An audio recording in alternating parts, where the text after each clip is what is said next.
The Carbon County Commissioners called a meeting to give an update on how the recovery is going after last year's flooding. In Fromberg, there have been some repairs, but citizens still have some concerns. Larry Richardson had some help rebuilding after the flooding last year destroyed a home that once belonged to his parents. If it gets in this house, it'll ruin every house on this east end of Fromberg.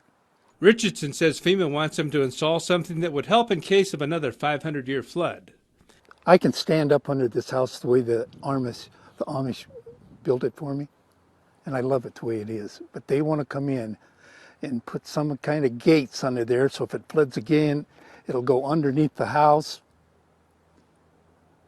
and out the other end. Fromberg Mayor Tim Nottingham says the recovery has been delayed by government regulations, requirements, and agencies not coordinating. As FEMA came in and started working with us, a lot of the requirements from one team to another team to another team, the requirements would change as each team come in because of their different interpretations of the requirements.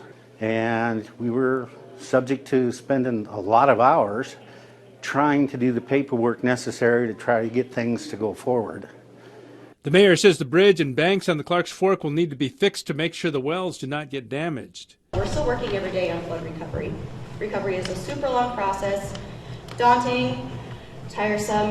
It feels like forever. Several agencies addressed some of the concerns and talked about the successes of recovery. And while Nottingham says more could have been done, he's thankful for whatever help Fromberg received. Could have been more, but we did the best we can with what we got. In Fromberg, David J., MTN News.